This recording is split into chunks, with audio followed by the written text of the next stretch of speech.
Ada bagian kedua. Kata para ulama hadis, ini pun memberikan kesan bahwa di antara orang yang puasa atau menunaikan ibadah tarawih itu ada persoalan dalam proses menjalani puasanya. Bukan masalah niat, tapi terlalu mengakomodir hal-hal yang mampu merusak esensi puasanya. Kita beri contoh, misal ketika Nabi SAW menegaskan tentang keutamaan puasa, seperti diungkap oleh Al-Imam Al-Bukhari dalam kitab Sahih beliau, di Kitabus Shaum, subtopik yang kedua. Kitabus Shaum, topik yang ke-30, subtopik yang keduanya tentang keutamaan Ramadan. Bab Fadli Syahri Ramadan. Bab subtopik tentang keutamaan puasa Ramadan. Diungkap oleh Nabi, yang pertama kali, seperti pernah saya uraikan di pertemuan yang lalu, Nabi menegaskan manfaat puasa itu as-siyamu junnatun.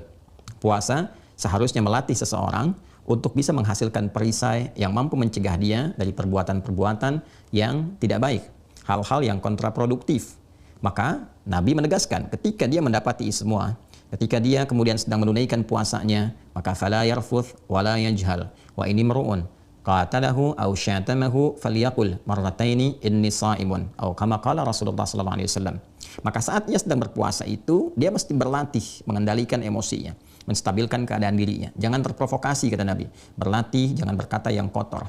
Turunan dari rafath itu bisa hoax, bisa gibah, bisa celaan. Kemudian bisa perilaku, bisa kata-kata, bisa perilaku. Boleh jadi lisannya tidak bertutur, tapi ekspresinya menunjukkan hal-hal yang kontraproduktif, paradoks dengan kebeningan niat yang telah dititi itu. Karena itu kemudian, wala yajhal, jangan berlaku yang tidak pantas. Bahkan, bila pun ada yang memprovokasi, mencoba untuk mencela dan turunan lainnya, katakan minimal pada dirinya, saya sedang puasa. Jangan respon dengan yang buruk, kendalikan diri, jaga stabilitas emosi, jaga kestabilan emosinya. Nah, teman-teman sekalian, dari sini dapat kita simpulkan bahwa menurut para ulama hadis bagian kedua, boleh jadi niatnya tidak bermasalah, tapi ketika dia sedang berpuasa, dia terprovokasi oleh keadaan, oleh situasi. Tak sadar dia bicara, ngobrol dengan kawannya, tiba-tiba terbawa arus situasi membicarakan tentang keburukan orang lain. Bukan untuk berniat memperbaiki atau berdiskusi bagaimana mencari jalan keluar untuk membantu teman keluar dari sifat-sifat buruknya, tapi murni untuk menjelekkan orang lain, murni untuk bergibah. Ada yang menuliskan hoax, bahkan ada juga yang tega menjadi bagian dari agen provokasi, menjadi provokatorkah, memancing keonaran, dan itu dilakukan saat Ramadan. Maka ini berpotensi menjadikan esensi puasanya bisa ternodai.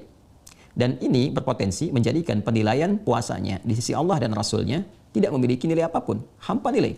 Karena itulah kemudian tegas Nabi menyampaikan, laisa lahu min siyamihi ilal ju' wal 'atash. Jika ada yang demikian, dia berpuasa, dia bergibah. Dia berpuasa, dia membuat hoax. Dia berpuasa, dia mencela. Dia berpuasa, dia memprovokasi. Maka apa yang ia tahan dari mulai fajar sampai ke maghrib itu, itulah yang dia dapatkan.